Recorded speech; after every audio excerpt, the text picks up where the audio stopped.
you begin to notice odd patterns, a sound that seems too timed, a scent that follows you but leads nowhere, small, strange behaviors that most would overlook, but you don't.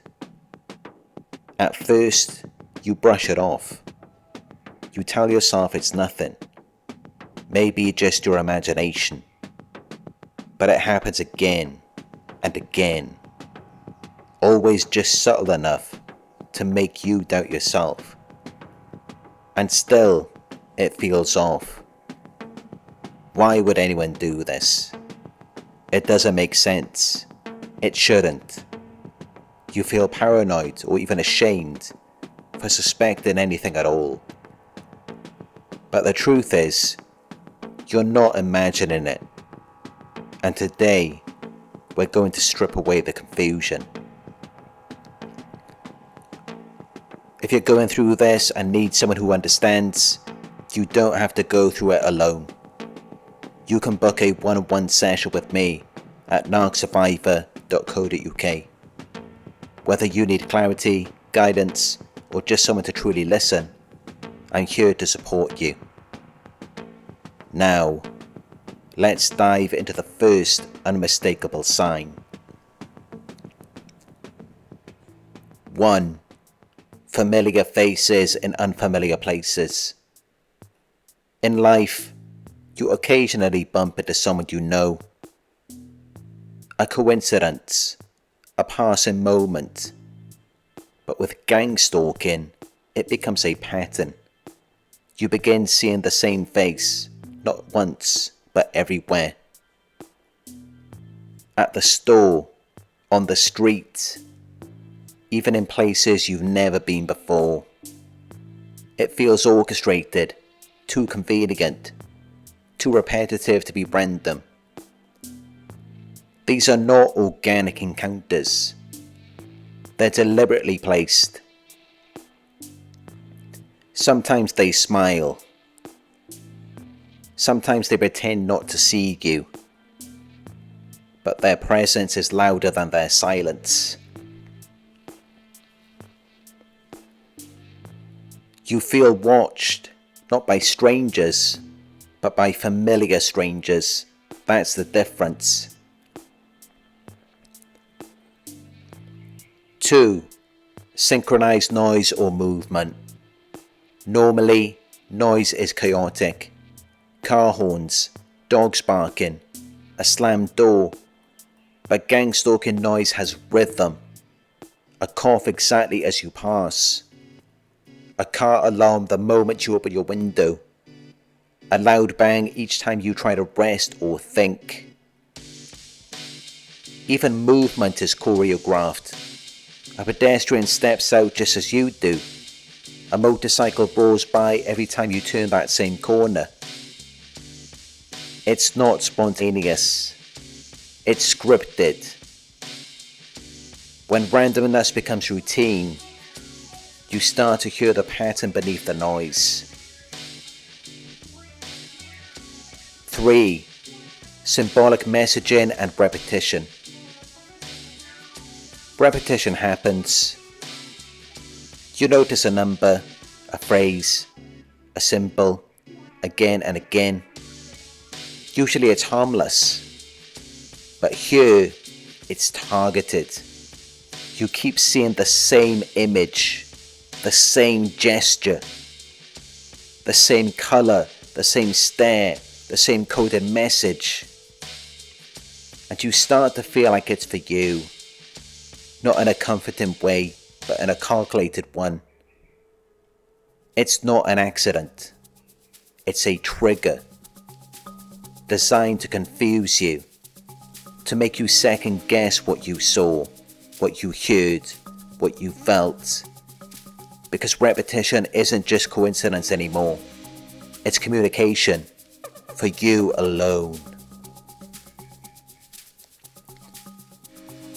4. Isolation by design.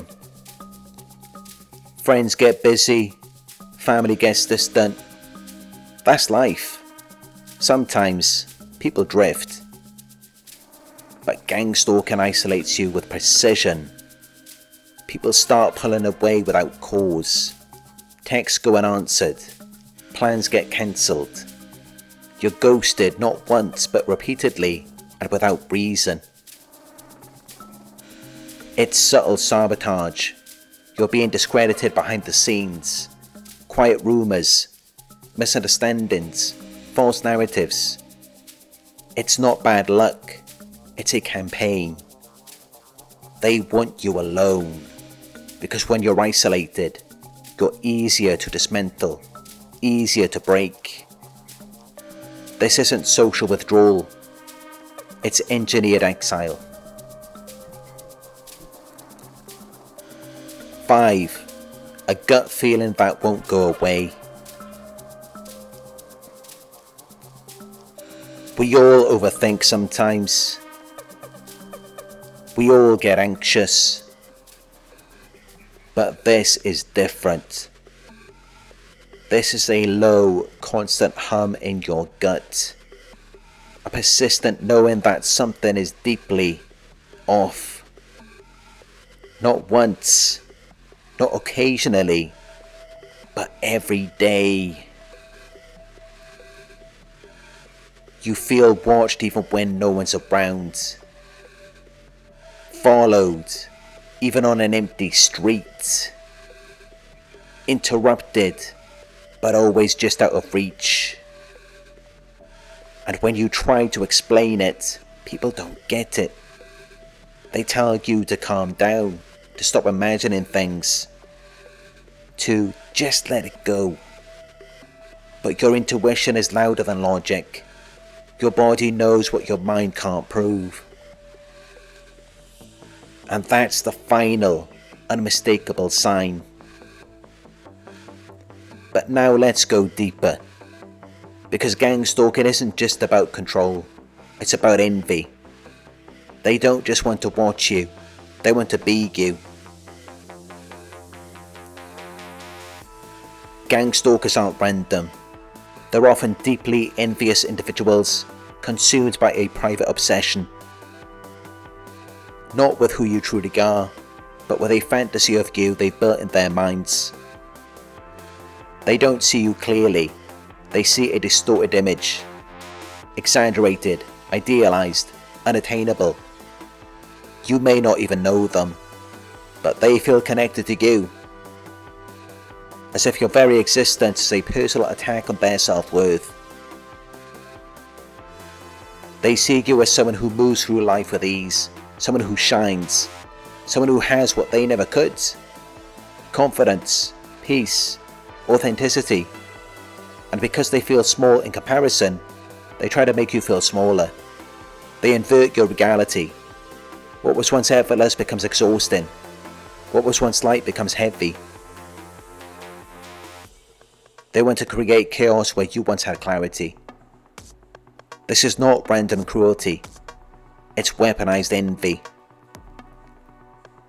They mimic you. They mock you. They compare themselves to you, or worse, compare you to others. Not to understand you, but to compete with you. They want to prevent you from being yourself. They want to wear your confidence like a costume, while tearing you apart from the inside. It's parasitic. It's spiritual theft. It's like an invasion of the body snatchers. They believe their real selves aren't enough, so they build a false self using pieces of you. And then they try to destroy the original. This isn't admiration. It's obsession dressed in disguise. That's why you became a target. Not because you were weak, but because you stood out. You had something they didn't, something they couldn't fake.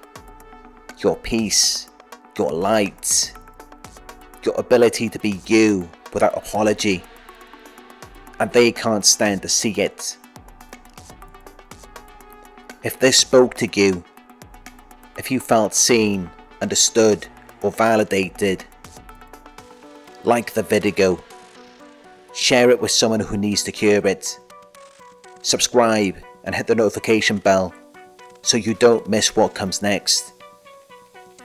And if you need personal support or guidance, you can book a one-on-one session with me at narcsurvivor.co.uk.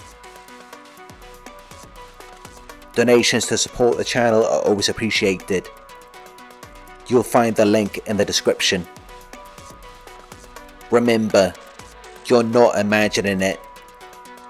You're not crazy, and you're not alone.